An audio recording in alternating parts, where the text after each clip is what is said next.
नमस्कार विद्यार्थी मित्रांनो, welcome back to our YouTube channel आपण इंजिनियर्स. कसे आहात सर्वजण? कॉलेज रिव्ह्यू सिरीज मध्ये आपलं पुनश्च एकदा हार्दिक स्वागत आहे. तर विद्यार्थी मित्रांनो, ही कॉलेज रिव्ह्यू सिरीज आपल्याला कशी वाटते?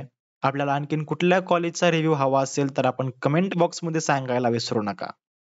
आणि आपल्या जे काही इन्फॉर्मेशन आपल्याला जी प्रोव्हाइड होती ती कशी वाटते ते पण आपण कमेंट बॉक्स मध्ये सांगायला विसरू नका. तर चला मग आजचं कॉलेज आहे आपलं विद्या प्रतिष्ठ आजचं कॉलेज आहे विद्या प्रतिष्ठान कॉलेज. तर या कॉलेजचा आपण डिटेल रिव्ह्यू पाहणार आहोत. तर विद्यार्थी मित्रांनो, हे जे कॉलेज आहे ते बघा 2000 मध्ये सुरू झालेलं आहे आणि हे कॉलेज जे आहे पुण्यामध्ये आहे आणि हे कॉलेजचा टाइप जो आहे विद्यार्थी मित्रांनो प्रायव्हेट कॉलेज आहे. या कॉलेजची युनिव्हर्सिटी जर पाहायला गेलं तर SPPU युनिव्हर्सिटीचं हे कॉलेज आहे. पुण्यातली नामांकित अशी ही युनिव्हर्सिटी आहे. सावित्रीबाई फुले पुणे युनिव्हर्सिटीचं हे कॉलेज आहे.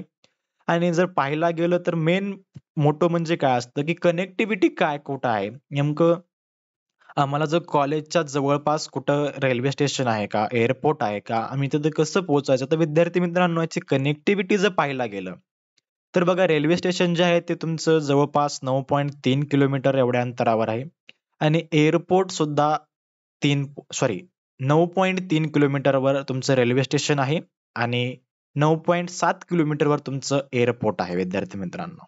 तर कनेक्टिव्हिटी म्हणजे एकदम एअरपोर्ट पासून आणि रेल्वे स्टेशन पासून एकदम जवळ असं हे कॉलेज आहे. आणि विद्यार्थी मित्रांनो याच्यामध्ये तुम्हाला फॅसिलिटीज काय काय आहेत या कॉलेजच्या? हां, आपण आता ऍडमिशन घेतोय म्हणजे अभ्यास करावाच लागणार आहे. त्यासाठी अशी लायब्ररी आहे विद्यार्थी मित्रांनो. चांगली अशी सुसज्ज अशी लायब्ररी आहे ज्याच्यामध्ये बुक्स आहेत. आपण जाऊन तिथं नवनवीन नॉलेज घेऊ शकतो. पण आपल्याला लायब्ररी न आवडता आपल्याला आवडणारा भाग म्हणजे कॅफेटेरिया. कारण आपल्या गप्पा-छप्पा कुठं चालणार त्या कॅफेटेरियावर. तर विद्यार्थी मित्रांनो, कॉलेजच्या कॅम्पसमध्ये कॅफेटेरिया पण आहे.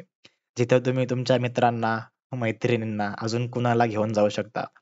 तसंच कॉलेजला हॉस्टेल पण अवेलेबल आहे आणि कॉलेजच्या जवळच हॉस्पिटल सुद्धा आहे. जे काही मुलं हॉस्टेलला राहतायत, त्यांच्यासाठी हॉस्पिटलची सुविधा तिथंच हॉस्पिटल पण कॉलेजच्या जवळ आहे. आणि कॅम्पस हे तुमचं वाय-फाय कॅम्पस आहे. तर कॅम्पसमध्ये वाय-फाय पण आहे. नेटचं काही टेन्शन नाही. कॅम्पसमध्ये तुम्हाला ऑडिटोरियम हॉल आहे, जिथे तुमचे फंक्शन्स वगैरे होतील आणि सुसज्ज अशी लॅब पण आहे. तुमचे जे प्रॅक्टिकल्स वगैरे आहेत, ते लॅबमध्ये होण्यासाठी लॅब पण अवेलेबल आहे विद्यार्थी मित्रांनो. हां, मला आठवतंय, मला कळतंय भरपूर जण म्हणतात, "ते बाकीचं जाऊ द्या हो, आम्हाला फक्त कॅफेटेरिया महत्त्वाचा होता." कॅफेटेरिया आहे ना, बस. अरे कॅफेटेरिया आहे, पण अभ्यास पण महत्त्वाचा आहे. आपण अभ्यासासाठी ॲडमिशन घेतोय ना. तर बघा विद्यार्थी मित्रांनो, या कॉलेजचं जे फी स्ट्रक्चर आहे, याची जी ट्युशन फीस आहे, तर तुम्हाला ह्या कॉलेजची फीस पडेल 1.55 लाख.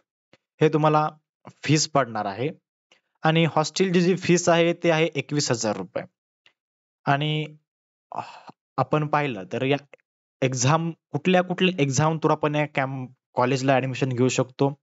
तर ज्याच्यामध्ये आपण एम-एस-टी, सी-ई-टी आहे, जे-ई मेन्स आहे, या एक्झामच्या थ्रू आपण या कॉलेजला ॲडमिशन घेऊ शकतो.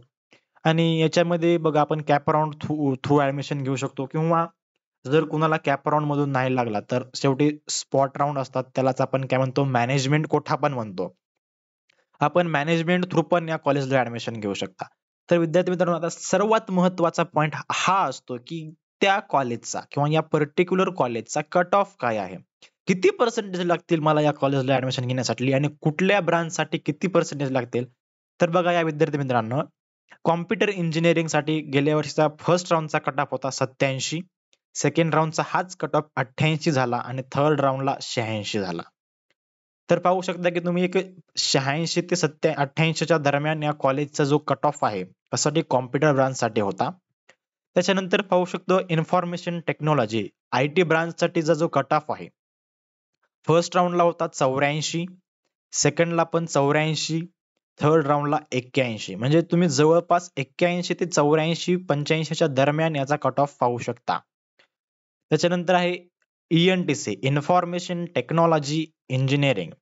तर याच्यामध्ये बघा इन्फॉर्मेशन टेक्नॉलॉजीमध्ये आपण इलेक्ट्रॉनिक्स अँड टेलिकम्युनिकेशन ई-एन-टी-सी मध्ये आपण पाहू शकतो की 80% हा फर्स्ट राऊंडचा होता, 81 सेकंड राऊंड आणि 74 थर्ड राऊंड. हे कट ऑफ व्हॅरी होत असतात. ज्याप्रमाणे कॉलेजला ऍप्लिकेशन्स पडतात त्यानुसार हे कट ऑफ व्हॅरी होतात. बघा आपण पाहू शकतो फर्स्ट राऊंडला 80 होता, नंतर 81 झाला, थर्ड राऊंडला परत कमी झाला. हे व्हॅरी होत असतं. तुम्ही याचा ऍव्हरेज कॅल्क्युलेशन करून तुम्ही अप्लाय करताना करू शकता. त्याच्यानंतर बघा कॉलेजला सगळ्यात इम्पॉर्टंट पार्ट असतो की कॉलेजला प्लेसमेंट्स आहेत का.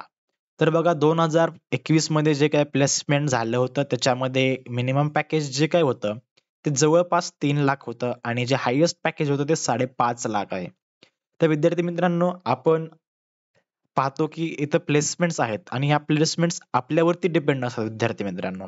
आपल्याकडं नॉलेज किती आहे आणि कसं आहे यावरती प्लेसमेंट सर्व काही डिपेंड असतं. तर विद्यार्थी मित्रांनो व्हिडिओ कसा वाटला कमेंट बॉक्स मध्ये सांगायला विसरू नका. चॅनलवर नवीन असाल तर चॅनलला सबस्क्राईब करा. धन्यवाद.